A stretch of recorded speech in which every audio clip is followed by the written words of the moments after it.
ఆంధ్రప్రదేశ్లోని కూటమి ప్రభుత్వం కీలక నిర్ణయం తీసుకుంది. తమ 2 ఏళ్ల పరిపాలనపై శ్వేతపత్రాలు విడుదల చేయనున్నారు. కీలక రంగాల్లో తాము అధికారంలోకి వచ్చినప్పటి పరిస్థితులు, తాము సాధించిన పురోగతిని వివరించనున్నారు. ఇరిగేషన్తో స్టార్ట్ చేయనున్నారు.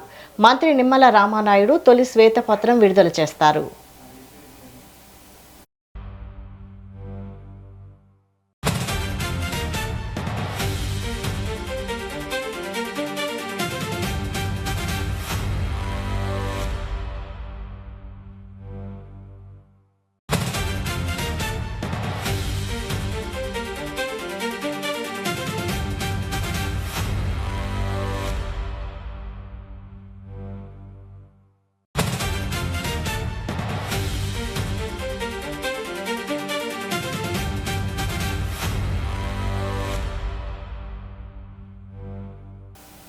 పార్లమెంటు సమావేశాల రెండో రోజున విపక్షాలు పలు అంశాలపై కేంద్రాన్ని నిలదీసేందుకు సిద్ధమవుతున్నాయి.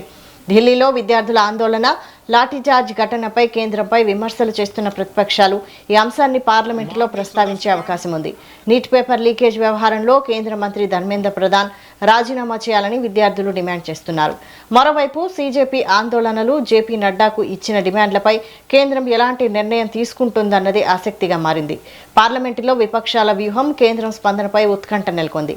దీనికి సంబంధించి మరిన్ని డీటెయిల్స్ మా ప్రతినిధి రామకృష్ణ అందిస్తారు. రామకృష్ణ, వైశాలి, ఏదైతే నిన్న జరిగిన ఘటనపై నిన్న పార్లమెంట్ సమావేశాలు ప్రారంభమై ఈ రోజు సాగుతున్నాయి. అయితే నిన్నైతే కాక్రోచ్ పార్టీ ఏదైతే పిలుపునిచ్చిందో పార్లమెంట్ కి సంబంధించిన విషయాల్లో లాఠీ చార్జ్ చేయడం, అదే విధంగా ప్రయోగించడంపై ఇటు విపక్షాలు, అదే విధంగా పలు రాజకీయ పార్టీలు కూడా విమర్శలు చేస్తున్నాయి. అదే విధంగా దీనికి సంబంధించి గద్దరగోలో కూడా నిన్న పార్లమెంట్ లో దాదాపుగా 12 సార్లు పార్లమెంట్ సమావేశాలు వాయిదా పడాయి. అనంతరం ఈ రోజుకి వాయిదా వేశారు. ఈ రోజు కూడా సమావేశం ప్రధానంగా ఏదైతే నిన్న పార్లమెంట్ మీద కాంగ్రెస్ పార్టీకి ఇచ్చిన విషయాలు ఏదైతే జరిగిందో, ఘటన కానీ, లాఠీ చార్జీలు కానీ, దీనికి సంబంధించి ఈ రోజు సభలో ప్రతిపక్షాలు, అదేవిధంగా రాజకీయ పార్టీలు కేంద్రంపై ప్రశ్నించే అవకాశం ఉంది, నిలదీసే అవకాశం కనిపిస్తుంది. దానికి సంబంధించి ఈ రోజు ఏం చేయాలనే దానిపై కూడా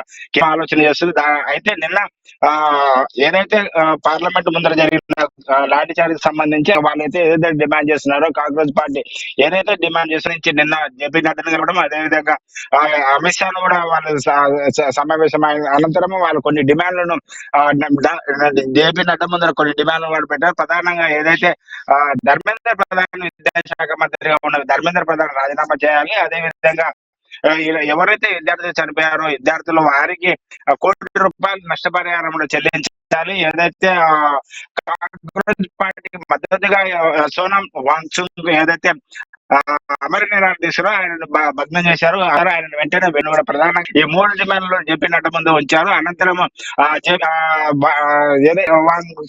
విరమించినట్టు ప్రకటించినప్పటికీ అనంతరం ఆయన మళ్ళీ ఒకసారి లాఠీ చార్జీలు చేసినారు. కాబట్టి విద్యార్థి పైన దానికి సంబంధించి నిరసనగా తన దీక్ష కొనసాగుతుందని చెప్పారు. అయితే ఈ రోజు పార్లమెంట్ లో సమావేశాలు రెండో రోజు కొనసాగుతున్న నేపథ్యంలో ఉంటే అయితే ప్రతిపక్షాలు కేంద్ర ప్రభుత్వం నిలదీసే అవకాశాలు సృష్టిస్తున్న నేపథ్యంలో ఎలాంటి నిర్ణయాలు తీసుకున్న ధర్మేంద్ర ప్రధాన్ విషయంలో కాంగ్రెస్ పార్టీ, రాజకీయ పార్టీలు చేస్తున్న ఒత్తిడి కలవగి రాజీనామా చేస్తారా, లేకుంటే ఎలాంటి నిర్ణయాలు తీసుకున్నారనేది ప్రతిపక్షాలను, అదేవిధంగా జాతీయ స్థాయిలో ఒక ఉత్కంఠత నెలకొంది. ధర్మేంద్ర ప్రధాన్ మొదటి నుంచి కూడా నీట్ పేపర్ ఏదైతే లీకేజ్ ఉందో, లీకేజ్ కి సంబంధించి మొదటి నుంచిగా ధర్మేంద్ర ప్రధాన్ రాజీనామా చేయాలి, ఎన్టీని రద్దు చేయాలి. అదేవిధంగా చనిపోయారో విద్యార్థులు ఆందోళన చెంది వారికి ఒక్కొక్కరికి ₹1 కోటి ప్రభుత్వం మీద నష్టపరిహారం చెల్లించిన డిమాండ్లతో గత 20 రోజులుగా అమరనిరాహార తీసేస్తున్న సోనం ని